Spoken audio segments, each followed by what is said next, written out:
بسم اللہ الرحمن الرحیم، صفحہ نمبر 384 کے آخری لائن سے پہلے والی بات چل رہی تھی۔ فصل، اچھا، ایک نئی فصل شروع کی گئی تھی، اس میں مشتری نے کچھ اضافہ کیا، زمین کو لے کر گھر بنایا یا زمین کو لے کر درخت بویا۔ پھر اس کے بعد شفیع کے حق میں شفعے کا فیصلہ ہوا۔ تو شفیع کو دو اختیارات دیں گے، یا تو یہ بولیں گے کہ آپ کیا کرو، زمین کی قیمت بھی دو اور یہ جو گھر بنایا گیا ہے اس کے پیسے بھی دے دو، زمین کا ثمن اور تعمیر کی قیمت۔ یا پھر یہ کر سکتے ہو کہ جو بنی ہوئی عمارت ہے اس کو جو ہے مشتری کو بول دو کہ اکھاڑ کے لے چلے جائے۔ اس بارے میں اختلاف رائے تھا۔ ابو یوسف نے فرمایا تھا کہ اکھاڑ کے لے جانے میں اس کو بہت زیادہ جو ہے نقصان ہے، لہذا اکھاڑنے کی قید نہ لگائی جائے۔ جو چھوٹا نقصان ہے اس کا شفیع کا، کہ جو ہے تم قیمت دے کر، بولیے، قیمت دے کر اس کو اپنی ملکیت میں لے لو، زمین تو لے ہی رہے ہیں، ساتھ میں وہ بیچارہ گھر بنایا، تم کو بنانے کا ٹینشن بھی نہیں رہا، قیمت دے کر اس کی زمین لے لو۔ تو میں نے یہ بولا بھی تھا کہ موجودہ حالات کے حساب سے ابو یوسف کے قول پر عمل کرنا زیادہ سہولت بخش ہے۔ سمجھ میں آ گیا نا؟ چھوڑ، اب وہ پورے دلائل ہو چکے ہیں۔ اس کے بعد جو ہے آگے ایک نئی بات بتا رہے ہیں۔ ابو حنیفہ کا جو قول تھا وہ گھر کے بارے میں اور درخت کے بارے میں تو تھا۔ گھر اگر بنایا ہے تو جو ہے مشتری کو انہیں مکلف بنا سکتا ہے کہ تم اپنا گھر اکھاڑ کے لے جا کے دوسری جگہ بنا لو، اکھاڑ کے لے جا کے دوسری جگہ بنا لو، مجھے صرف زمین چاہیے۔ کون بول سکتا ہے؟ یہ شفیع۔ یا اسی طرح پر درخت اگر لگایا تھا تو درخت بھی کیا کرو، تھوڑی زمین کے ساتھ اٹھا کے لے کے چلے جا کے دوسری جگہ بولو، یہاں رکھنے کی ضرورت نہیں ہے اور مجھے نہیں چاہیے، یہ بول سکتا ہے۔ لیکن اگر وہ معاملہ زمین کا ہو اور زمین میں مشتری نے کھیتی لگا دی ہو، زمین نے کھیتی لگا دی ہو، تو قیاس تو یہ چاہتا ہے کہ وہاں پر بھی شفیع یہی بول سکتا ہے کہ بھئی تم اپنی کھیتی اکھاڑ لو، لے کے چلے جاؤ، بول سکتا ہے، قیاس تو یہ چاہتا ہے۔ لیکن استحسان یہ ہے، اس سے آگے کی اچھی دلیل یہ نظر آتی ہے کہ کھیتی جو ہے درخت کے مانند نہیں ہے۔ درخت تو مستقل رہنے والی چیز ہے نا بھائی، درخت تو مستقل رہنے والی چیز ہے، یہ عمارت بھی مستقل اس زمین کے ساتھ رہنے والی چیز ہے۔ تو وہاں پر شفیع کو اگر یہ بول دیا جائے کہ تم زبردستی جو ہے مکانیت بھی خرید لو یا درخت بھی خرید لو، تو اس کے لیے ضرر شدید ہو سکتا ہے۔ اس کے برخلاف اگر شفیع کو یہ بول دیا جائے کہ بھائی آپ یہ کھیت خرید لو، یا نہیں تو کھیت کو جو ہے مشتری ہی کے لیے چھوڑ دو، تھوڑا کرایہ لے لو اس سے، یہاں تک کہ جو کھیتی کرنے کے موقع ہے تو انہیں کاٹ لے گا اور چلا جائے گا، تم کو کوئی زیادہ نقصان نہیں ہے۔ یہ بولنا اس کے لیے کوئی زیادہ نقصان نہیں، نہ اس کے لیے نقصان ہے نہ مشتری کے لیے نقصان ہے۔ اس واسطے زرع یعنی کھیتی کے بارے میں تھوڑا سا مسئلے کو تبدیل کرتے ہیں ابو حنیفہ رحمۃ اللہ علیہ، وہی ہے یہاں پر وَالزَّرْعُ يُقْلَعُ قِيَاسًا، اور کھیتی بھی اکھاڑی جائے گی قیاس کے مطابق۔ یعنی کھیتی کے بارے میں بھی شفیع یہ بول سکتا ہے مشتری کو کہ تم اپنی کھیتی اکھاڑ لو اور لے کے چلے جاؤ، جیسا کہ جو ہے درخت کے بارے میں یا عمارت کے بارے میں بولنا چاہیے تھا۔ لیکن وَإِنَّمَا لَا يُقْلَعُ اسْتِحْسَانًا، اس کو نہیں اکھاڑا جائے گا استحسان کے طور پر۔ کیوں؟ لِأَنَّ لَهُ نِهَایَةً مَعْلُومَةً، اس لیے کہ کھیتی کی ایک مقررہ مدت ہے، معلوم انتہا ہے، معلوم انتہا ہے، 2 مہینے 4 مہینے 6 مہینے، اس کے بعد تو ختم ہو جاتی نا بھائی کھیتی ایسے۔ وَيَبْقَى بِالْأَجْرِ، اور وہ باقی رہ سکتی ہے اجر کے ساتھ، اور وہ اجرت کے ساتھ باقی رہ سکتی ہے۔ وَلَيْسَ فِيهِ كَثِيرُ ضَرَرٍ، اور اس میں بہت زیادہ نقصان بھی نہیں ہے۔ کس کا نقصان نہیں ہے؟ شفیع کا بھی کوئی نقصان نہیں ہے۔ جو اب زمین لے رہا ہے اس کو بولتے ہیں تھوڑا صبر کر لو بھائی، 2-4 مہینے میں کھیتی کرنے کا موقع آ جائے گا، ہونا ہے تو کرایہ لے لو۔ کیا بول سکتے ہیں آپ؟ ہونا ہے تو کرایہ لے لو، ٹھیک ہے۔ وَإِنْ أَخَذَهُ بِالْقِيمَةِ، اچھا اگر انہیں بولا نہیں بھائی میں یہ خرید لیتا ہوں، میں یہ خرید لوں گا، ٹھیک ہے، زمین تو مجھے شفیع سے حاصل ہو گئے ثمن میں، لیکن اس کی میں قیمت ادا کر دوں گا، جو بھی کھیتی ہے اس کھیتی کی میں قیمت دینے کے تیار ہوں، تو کون سی قیمت لگائی جائے؟ تو بولتے ہیں کہ وَإِنْ أَخَذَهُ بِالْقِيمَةِ يُعْتَبَرُ قِيمَتُهُ مَقْلُوعًا، اور اگر اس کو لے لے گا وہ قیمت سے تو اعتبار کیا جائے گا اس کی مقلوعہ قیمت کا۔ اگر وہ اکھاڑی ہوئی ہے تو کیا قیمت لگتی تھی اسی قیمت کا اعتبار کیا جائے گا، جیسے اوپر بھی کہہ رہے تھے، اوپر بھی اگر انہیں لینا چاہا تو مقلوعہ، اگر وہ مکانیت رہی، آج کل تو سمجھ میں نہیں آتا یہ اصلاح وغیرہ، تو اکھاڑنے کا سوال ہی نہیں ہے، یہ اکھاڑنے چاہیے، توڑ لینے کتنا خرچہ آتا، سمجھ میں آ گیا نا؟ یہ بنے ہوئے ایسے گھر جو لکڑیوں کے ناٹوں کے اور اوپر سے کویلی وغیرہ یا کیا کہتے ہیں ٹین وغیرہ ڈالے، تو وہ چھتوں کے بارے میں بول سکتے ہیں یہ بات۔ تو وہاں پر بھی یہ بولے تھے کہ وہ اکھاڑ کے رہے تو سامان جتنی قیمت لگ سکتی ہے اتنی قیمت دے کر جو ہے شفیع مشتری سے خرید لے، اور اگر اس کو لے لے قیمت کے بدلے تو اعتبار کیا جائے گا اس کی مخلوعہ قیمت کا، جیسا کہ ہم نے اس کو غصب میں بیان کیا ہے۔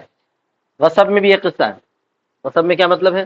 غصب میں مصنف بیان کر چکے، جو ہم نہیں پڑھے، اس کے اندر یہ رہتا ہے کہ اگر آدمی نے جو ہے ان کی کوئی زمین پہ غصب کر لیا، غصب کر لیا باضابطہ بہترین وہاں پر جو ہے ڈھالیا والیا ڈال کے چائے بیچنا شروع کرا، تو بعد میں جب ان کی زمین ان کو ملے گی تو اس کو کیا بولیں گے؟ بھائی تو اپنا ڈھالیا اٹھا لے کے لے کے چلے جا بولیں گے، یا ان بولتا بھائی اب جو ہے آپ کی زمین آپ کو مل گئی، اب میں اتنا خرچہ کرا، آپ اس کو خرید لو نا۔ کیا بول رہا ہوں انہیں؟ آپ اس کو خرید لو نا۔ تو انہوں خریدنے کی کیا قیمت لگائیں گے؟ وہی قیمت لگائیں گے جو وہ اکھاڑی ہوئی اگر رہے تو اس کی کیا قیمت لگتی ہے، یعنی وہ ڈھالیا وغیرہ اگر الگ پڑا ہوا رہا تو کیا قیمت لگتی ہے، اتنی قیمت آپ کو دینا ہوگا۔ کس کو؟ غاصب کو، جو اب چھوڑ کے جا رہا ہے۔ ٹھیک ہے۔ وَلَوْ أَخَذَهَا الشَّفِيعُ، اب یہاں سے اور ایک مسئلہ ذکر کریں۔ اگر اس کو شفیع نے لے لیا، کس سے لے لیا؟ مشتری سے شفیع کیا کرا؟ لے لیا۔ یعنی ایک زمین تھی، ایک آدمی نے کسی کو بیچا، شفیع صاحب دھپک گئے، آگے جو بحث کر کے اپنا دعویٰ پیش کر کے آخر کار قاضی سے فیصلہ کروا کے زمین حاصل کر لی۔ تو پہلے زمین کس کی تھی؟ مالک کی، بعد میں مشتری کے پاس گئی، بعد میں پھر شفیع کے پاس آئی۔ وَلَوْ أَخَذَ الشَّفِيعُ، شفیع نے اس کو لے لیا، فَبَنَا فِيهَا، اب شفیع تعمیر کرا، اب کیا کرا؟ شفیع تعمیر، او غرسا، یا اس میں جھاڑ لگایا۔ غرسا کھیتی لگانے کو نہیں بولتے، کھیتی لگانے کو زرع بولتے ہیں، غرسا درخت لگانے کو بولتے ہیں جو پائیدار رہتا ہے۔ ثم استحقت، پھر وہ استحقاق نکل آیا، یعنی اس زمین کا استحقاق نکل آیا۔ استحقت بولے تو اس زمین کا استحقاق نکل آیا، یعنی کوئی حقدار آیا، وہ استحقہ ہوتا، یہ استحقہ ہوتی وہ زمین، سمجھ میں آ گیا؟ وہ زمین مستحق ہو گئی، اردو میں کیا بولیں گے اس کو؟ یعنی اس کا کوئی استحقاق نکل آیا۔ رجع بالثمن، تو یہ کیا کریں گا؟ ثمن کو رجوع کرے گا، سمجھ آ گیا نا؟ کس سے رجوع کرے گا؟ انہیں اگر جو بائے سے لیا ہوا ہے تو بائے کو بولیں گا بھائی سمن دے دو، اگر انہیں مشتری سے لیا ہوا ہے تو مشتری کو بولیں گا سمن دے دو، کیونکہ یہ زمین تو دوسرا لے کے اڑ گیا، یہ زمین تو دوسرا لے کے اڑ گیا۔ البتہ انہیں جو جھاڑ لگایا یا انہیں جو گھر بنایا اس کی قیمت انہیں کسی سے بھی نہیں لیں گا، اس کی قیمت، بلکہ کیا کر لیں گا؟ انہیں اکھاڑ لینا، وہ درخت اکھاڑ لینا، وہ گھر بنایا سو اکھاڑ لینا۔ آیا سمجھ میں؟ ہاں، جیسا کہ جو ہے جیسا کہ بس یہ مسئلہ ایسا ہی ہے، کیونکہ در حقیقت شفیع جو ہے زبردستی مالک بن کے بیٹھا نا وہاں پہ، شفیع کیا بن کے بیٹھا؟ مشتری لے لیا تھا شفیع کس سے؟ مالک سے، پھر مشتری سے انہیں حاصل کر لیا، یا مشتری کے قبضے میں بھی نہیں آئی تھی تو جا کے مالک سے ہی، بائے سے ہی انہیں حاصل کر لیا، اس کے بعد تعمیرات میں خرچہ کر دیا، گھر بنا لیا، یا اسی طرح پر کیا کرا بھائی؟ درخت لگایا۔ اب کوئی مستحق نکل آیا تو انہیں جا کر اگر بائے سے لیا ہوا ہے تو بائے سے کیا لیں گا؟ صرف ثمن لیں گا، جو پیسے انہیں اس کو دیا ہوا ہے وہ لے لیں گا، اور تمہاری زمین کو دوسرا لے کے چلے گیا بھائی بولیں گا۔ اب انہیں یہ نہیں بولیں گا کہ میں گھر بنایا تھا، گھر کی قیمت بھی دو نہیں بولیں گا، گھر کی قیمت دو نہیں بولیں گا۔ اب گھر کی قیمت کا مسئلہ ایسا ہے کہ انہیں جتنا بنا ہے اتنا انہیں کیا کر لینا؟ نکال لینا، اکھاڑ لینا۔ اگر درخت لگایا ہوا ہے تو درخت اکھاڑ لینا۔ اس مسئلے میں دوسرے مسئلے میں فرق ہے، وہ آگے بیان کریں گے۔ دیکھو ترجمہ دیکھو، اور اگر شفیع نے اس کو لے لیا تھا، فبنا فیہا، اس میں تعمیر کیا، او غرسا، یا اس میں کیا کرا؟ درخت لگایا، رجع بالثمن، انہیں سمن سے رجوع کرے گا۔ سمن کو رجوع کرے گا مطلب بائے سے لیا ہوا ہے تو بائے سے پیسے واپس لیں گا، مشتری سے لیا ہوا ہے تو مشتری سے پیسے واپس لیں گا۔ لأنہ تبین، اس لیے کہ ظاہر ہو گیا کہ انہ اخذہ بغیر حق، اس نے لے لیا تھا اس کو بغیر حق کے، اس کا حق ہی نہیں تھا، حق زدہ کے لیے لیا نا، بعد میں پتہ چلا کہ اس کا حق نہیں تھا، بعد میں پتہ چلا کہ ولا يرجع بقیمت البناء والغرس، اور نہیں رجوع کرے گا وہ تعمیر کی اور درخت لگانے کی قیمت کو، سمجھ گئے؟ کیوں؟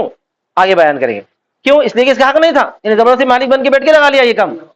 لا علی البائع، نہ بائے پر اگر وہ اس سے لیا ہوا ہے، نہ بائے پر اگر وہ سے، ولا علی المشتری نہ خذها معه منه، اور نہ مشتری پر رجوع کرے گا اگر وہ مشتری سے لیا ہوا ہے، جس کو بھی سمن دیا اسی سے لے لے گا، سمن لے گا، خالی تعمیر کا خرچہ نہیں لے گا۔ وعن ابی یوسف انہ یرجع، امام ابی یوسف کہتے ہیں کہ رجوع کرے گا، انہیں کیا کرے گا؟ رجوع کرے گا، لأنہ متملک علیہ، اس لیے کہ وہ اس پر جو ہے زبردستی مالک بن کے بیٹھا ہے، وہ اس پر مالک بن کے، جب انہیں اس کا مالک بنا ہے تو گویا کہ اس کی اجازت سے ہی بنا ہے نا، اس کی اجازت سے بنا ہے، بائع کی اجازت سے بنا ہے یا مشتری کی اجازت سے بنا ہے. فنزل منزلۃ البائع والمشتری، یہ دونوں بائع اور مشتری کے درجے میں اتر جائیں گے. یہ دونوں کیا مطلب؟ انہیں جس سے لیا ہوا ہے انہیں بائع انہیں مشتری، سمجھ میں آ گیا نا؟ چاہے بائع سے لیا ہوا ہے تو بائع بائع انہیں مشتری، اگر مشتری سے لیا ہوا ہے تو انہیں بائع انہیں مشتری. تو یہ ایسے مسئلہ ہوگا جیسے بائع مشتری کا ہے. اب بائع مشتری کا مسئلہ کیا ہے؟ اگر کوئی آدمی کسی سے ایک زمین خرید لیا، اگر کوئی آدمی زمین خرید لیا، خریدنے کے بعد جو ہے اس پہ تعمیر وغیرہ کر لیا، اب اس زمین پہ مستحق نکل آیا. شفا کو ہٹا دو تھوڑی دیر کے لیے، اب اس زمین پہ کوئی مستحق نکل گیا. مثال کے طور پر انہوں نے ایک آدمی سے زمین خریدے، خرید کے تعمیر ومیر کرے، اب اس میں ایک آدمی مستحق نکل آ گیا، انہیں مستحق نکل آ کے جو ہے ان سے زمین چھین لیا. اب انہیں جائیں گا کس کے پاس؟ بیچنے والے کے پاس. جا کے بولیں گے تو زمین کے پیسے بھی دے، میں جو تعمیر کروں اس کے پیسے بھی دے. کیوں؟ اس لیے کہ یہاں در حقیقت جو اس کے ساتھ دھوکا ہوا ہے. کون دھوکا دیا اس کو؟ بائع نے دھوکا دیا. بائع نے اس کو بیچ کر کیا کرا؟ دھوکا دیا کہ دوسرے کی زمین اس کو چپکا دیا، پیسے ہڑپ لیا. تو دھوکا دینے کی وجہ سے بائع زمین کے پیسے بھی دینا، تعمیر کے پیسے بھی دینا. یہ مسئلہ وہ مسئلہ اس واسطے ہے. اسی وجہ سے ابو یوسف بھی اس مسئلے کو اس مسئلے میں رکھتے ہیں. لیکن ابو حنیفہ یہ بولیں گے بھائی وہاں پر تو جو بائع مشتری کے ساتھ دھوکا دیا، یہاں پہ جو ہے اس شفیع کو کون دھوکا دیے؟ شفیع کو تو کوئی دھوکا نہیں دیے نا. شفیع کو انہیں بولا کیا زبردستی آ کے تم لے لو؟ بلکہ شفیع اگر چاہتا تو نہیں لے سکتا تھا. شفیع اگر چاہتا تو آ رہا سمجھ میں اس مسئلے کا اس مسئلے کا فرق؟ ابو حنیفہ فرق بولیں گے، انہوں بولیں گے وہاں پر تو جو ہے چونکہ بائع نے مشتری کو دھوکا دیا ہے لہذا بائع کو تعمیر کی قیمت بھی دینے کے لیے حکم دیا جائے گا. لیکن یہاں پر شفیع کو کوئی دھوکا نہیں دیے. شفیع مشتری کو زبردستی تھوپا نہیں زمین، مشتری بیچارہ خرید گیا، انہیں نمٹ لیتا تھا جو بھی ہونا تھا. لیکن آپ اس کے ہاتھ میں چلی تو آپ صرف سمن کا رجوع کر سکتے ہیں. آپ صرف یہ کون بولیں گے؟ ابو حنیفہ کا قول ہے. تو امام ابو یوسف نے کہا فنزل منزلۃ البائع والمشتری، وہ دونوں بائع اور مشتری کے درجے میں اتر جائیں گے. والفرق ما على ما هو المشهور، اور فرق اس پر جو کہ مشہور روایت ہے. مشہور روایت کا مطلب ہے کہ ابو حنیفہ کا قول، امام ابو یوسف سے ایک روایت ہے نا بھائی، اس روایت کو ہٹ کے جو ہے طرفین کا قول بولو یا ابو یوسف کا مشہور قول بولو، ہاں اس کے حساب سے دونوں میں فرق. کون سے مسئلے میں؟ بائع اور مشتری کے مسئلے میں، شفیع اور بائع اور مشتری کے مسئلے میں. فرق یہ ہے کہ ان المشتری مغرور من جہت البائع، کہ مشتری بائع کی جہت سے دھوکا دیا گیا ہے. مشتری کو کیا کیا گیا تھا؟ دھوکا دیا گیا تھا، کسی کی زمین چپکا دیا تھا انہیں، تو لہذا اس کی سزا اس کو ملنا پڑتا. وہ مسلط علیہ، اور اس پر مسلط کیا گیا ہے، من جہت ہی اس کی جانب سے.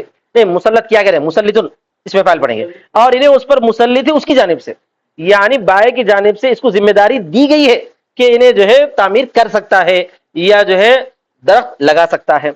ولا غرور ولا تسلیط فی حق الشفیع من المشتری، اور کوئی دھوکا نہیں ہے، کوئی مسلط نہیں ہے شفیع کے حق میں مشتری کی جانب سے.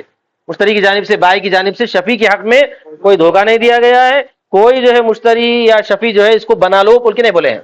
سمجھ میں آ گیا نا؟ ہاں. تو یہاں پر اسی وجہ سے شفیع والے مسئلے میں شفیع ثمن کے علاوہ کوئی چیز جا کے نہیں پوچھ سکتا، نہ بائع سے پوچھ سکتا ہے نہ مشتری سے پوچھ سکتا. لأنه مجبور علیہ، اس لیے کہ وہ وہاں پر مجبور تھا. کون؟ مشتری مجبور تھا. مشتری خاموش تھا، کچھ بھی نہیں بولا، زبردستی چھین کے لے کے چلے گیا اور زبردستی پیسے اس کے اوپر پھینک دیا. یہ بولیں گے نا بھائی پیسے عزت و احترام سے دیا کیا؟ نہیں دیا، پیسے پھینک دیا بولیں گے. آگے مسئلہ بعض مرتبہ ایسا ہوتا ہے بھائی کہ آدمی نے جو ہے شفا حاصل کر لیا، شفا حاصل کر لیا، لیکن وہ چیز اس کے قبضے میں آنے تک گھر تھا. مثال کے طور پر گھر بنا ہوا تھا، یہ صاحب کیا کرے ان کو بیچ دی، انہوں اس گھر میں ہے. اب انہوں شفے کا دعویٰ کر دی، میں پڑوسی ہوں مجھے چاہیے. وہ شفے کا دعویٰ کر کے شفا لینے تک وہ گھر گر گیا. انہیں گرایا نہیں، انہیں گرایا نہیں، از خود گر گیا. تب کیا حکم ہے؟ اب شفیع کو وہاں پہ بھی دو اختیارات ہے، یا تو جو اسی قیمت میں آپ لینا چاہے تو لے لینا، یا اگر لینا چاہے تو چھوڑ دو. مگر یہ نہیں بول سکتے نہیں بھائی وہ گھر جس وقت میں شفا کا دعویٰ کرا تھا گھر باقی تھا، اب وہ گھر گرا ہوا ہے لہذا میں گھر بنا کے دو یا تو میں پیسے کم کروں گا، ایسا نہیں بول سکتا. آیا سمجھ میں؟ وہی بتا. وَإِذَا انْهَدَمَتِ الدَّارُ، اور جب گھر منہدم ہو گیا، او احترق بناؤها، یا اس کی تعمیر جل گئی. اب تعمیر جل گئی تو یہ مکان تو نہیں چلتا، کون سی تعمیر؟ لکڑی وغیرہ کا گھر جو بناتے تھے اس زمانے میں جل گیا. او جف شجر البستان، یا جو ہے باغ کے درخت سوکھ گئے. درختوں میں بھی ہو سکتا نا بھائی، باغ میں دعویٰ کرے تھے وہ دعویٰ لے کے انہیں حاصل کرنے تک پورے درخت سوکھ گئے. یا یہ سمجھ لینا انہیں اپنی طرف سے کوئی غلط نہیں کرا، نہ مشتری کرا نہ بائع کرا، یہ سب کون از خود ہوا. اس واسطے گر گیا بول رہے ہیں، گرایا نہیں بول رہے ہیں، گرایا تو اس کا جرم ہے، یہاں گرایا تو جرم ہے، بنا کے دینا انہیں پھر. آیا سمجھ میں؟ کون خریدار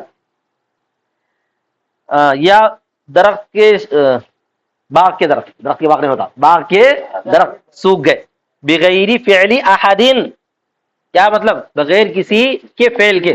اگر یہ حرکت بائیں کرا تھا تو بائیں دینا پڑتا بنا کے، اگر مشتری کرا تھا تو پھر مشتری بھی بنا کے دینا. پس شفیع بالخیار، تو شفیع کو اختیار ہے، اگر چاہے اس کو لے لے پوری قیمت سے. آگے کا عبارت میں ہے وہ انشاء رکھا، اگر چاہے تو چھوڑ دے، کوئی زبردستی نہیں ہے نا اس کو، لے لینا چاہے تو مت لے، جو نقصان ہوا ہے انہیں بھگت لیتا. لأن البناء والغرض تابع، اس لیے کہ تعمیر اور پودے، غرض بولے تو درخت، غرض بولے کیا مراد ہے یہاں پہ؟ درخت مراد ہے. تابع، وہ تابع ہیں. حتی دخلا فی البیع من غیر ذکر، یہاں تک کہ وہ بے میں داخل ہو جاتا ہے بغیر ذکر کے. مثال کے طور ہم جو ہے جا کے کوئی زمین خریدے، وہ زمین میں ایک آدھ کمرہ ہے تو اس کا ذکر کرنا پڑتا ہے، یہ کمرہ بھی بیچا بول کے، ضرورت نہیں پڑتی، وہ خود بخود داخل ہو جاتا. جیسے میں ان کے محلے میں کیا کرا، زمین بول کے گیا تھا خریدنے کے بعد، وہ اتفاقاً کیا تھا، دو کمرے بھی پڑے ہوئے تھے، تو اس کو الگ بولنے کی ضرورت نہیں پڑی، وہ ساتھ میں شامل ہو گئے. فلا يقابلهما شيء من الثمن، لہذا ان دونوں کے مقابلے میں ثمن کی کوئی چیز نہیں ہوگی. بولو، کیونکہ وہ صفت ہے، کیونکہ وہ تعمیر کیا ہے، گھر کی صفت ہے فی الحال. ما لم یصر مقصودا، جب تک کہ وہ مقصود نہ ہو. ہاں ایک شرط ہے، جب تک کہ مقصود نہ ہو. تو فلیٹ میں مقصود رہتا، فلیٹ میں کیا رہتی، زمین نہ آسمان، خالی وہ عمارت ہی رہتی. آیا سمجھ میں نہیں آیا؟ ہاں جب تک کہ وہ مقصود نہ ہو، اگر وہی مقصود ہے تو پھر اس کا اعتبار ہے. ہاں یہاں پر جو ہے عام مسئلہ ہے، اس کو مقصود بنا کر نہیں پیش کیا گیا ہے. زمین خریدا، گھر ہی خریدا تھا لیکن مقصود گھر نہیں تھا، پوری زمین کے ساتھ گھر تھا، اب وہ گھر گر گیا تو زمین مقصود ہو جاتی. ولہذا یبیعها مرابحة بكل الثمن في هذه الصورت، اس کی ایک مثال بھی دیتے ہیں. مرابحہ معلوم، ابھی نہیں پڑھے تم لوگ. مرابحہ کا مطلب یہ ہے کہ آدمی جتنے میں کوئی چیز خریدا ہے اس سے تھوڑے منافع میں بیچنا. مثال کے طور پر میں یہ بولے کہ میں نے یہ گھر جتنے میں خریدا اس سے 1000 منافع سے آپ کو دے دیا. اب وہ کتنے میں خریدا، ان کو بیچے والے کو جا کے پوچھتے کتنے میں خرید، کتنے میں تم بیچے بھائی، تو انہوں بولتا کہ میں جو ہے 1 لاکھ میں بیچا. تو وہ 1 لاکھ کے ساتھ مرابحہ کتنا رہا، 1000. تو 1,01,000 میں جو ہے یہ گھر دوسرے کو بیچے گا. اب اس دوران کیا ہوا معلوم ہے، وہ گھر میں ایک آدھ کمرہ ہے، وہ کمرہ کیا ہو گیا، دھڑام سے گر گیا.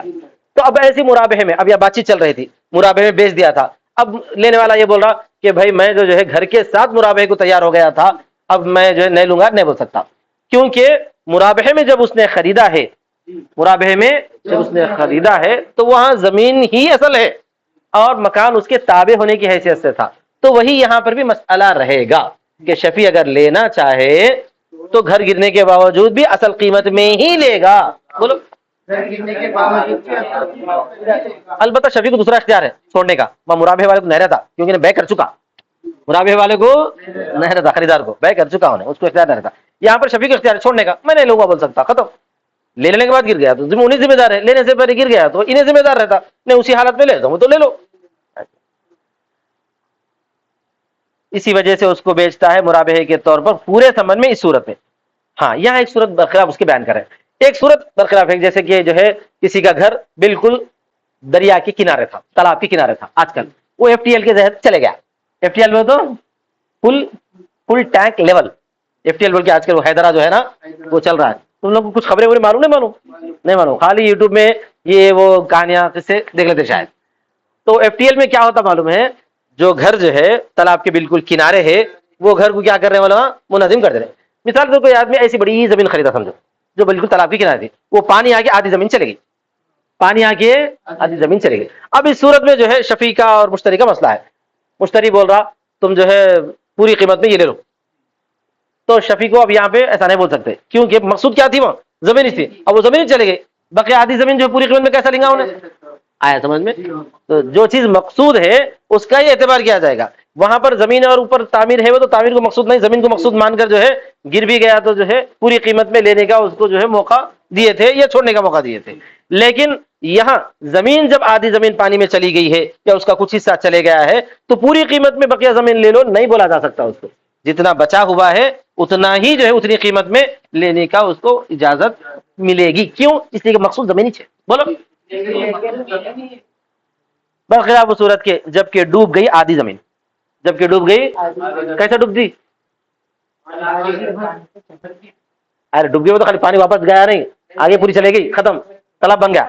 ہاں حیث یاخذ الباقی بعزته, تو اس حیثیت سے وہ لے لے گا باقی کو اس کے حصے سے. باقی کو اس کے حصے سے مطلب اگر 1 ایکڑ زمین خریدا تھا, 1 ایکڑ میں کتنے گنٹے ہوتے, 40 گنٹے ہوتے, 20 گنٹے چلے گی, بس بقیہ 20 گنٹے بچی ہوئی ہے, تو 20 گنٹے کیا کریں گے انہیں, وہ بقیہ قیمت میں لے لیں گا. اب 1 لاکھ میں جو 1 ایکڑ ہوئی تھی تو 50,000 میں بقیہ 20 گنٹے رہے گی. نہیں سمجھ آ رہا؟ لأن الفائت بعض الاصلی, اس لیے کہ جو چیز چلے گئی ہے وہ اصل ہی کا بعض حصہ ہے. سمجھ میں آ گیا نا, عمارت کو اصل نہیں مانے تھے, اس واسطے اس کے منہدم ہونے کی وجہ سے قیمت میں کمی نہیں ہو سکتی. یہاں پر جو ہے جو اصل ہے وہی چلے گئی, تو اب اپنے اصل کو کیسا دیں گا, اس لیے قیمت میں کمی کرے گا. ٹھیک ہے, آخری دوسرا بتائیے, وہ انشاء رکھا, اگر چاہے تو شفیع چھوڑ دے, اوپر شفیع والا مسئلہ لینا کوئی ضروری نہیں ہے اس کو, نہیں میں منہدم ہو اس کو گھر نہیں لیتا ہوں نہ کھولے, کوئی زور زبردستی نہیں ہے, مشتری کیا کرے گا, رکھ لے گا. لأن له ان يمتنع عن تملك الدار بماله, اس لیے کہ اس کے لیے ہے کہ وہ رک جائے اپنے مال سے گھر کے ملکیت کو حاصل کرنے سے, گھر کی ملکیت کو اپنے مال سے حاصل کرنے سے رک سکتا ہے انہیں. سمجھ میں آ گیا؟ بس. واخر دعوانا الحمدللہ رب العالمین.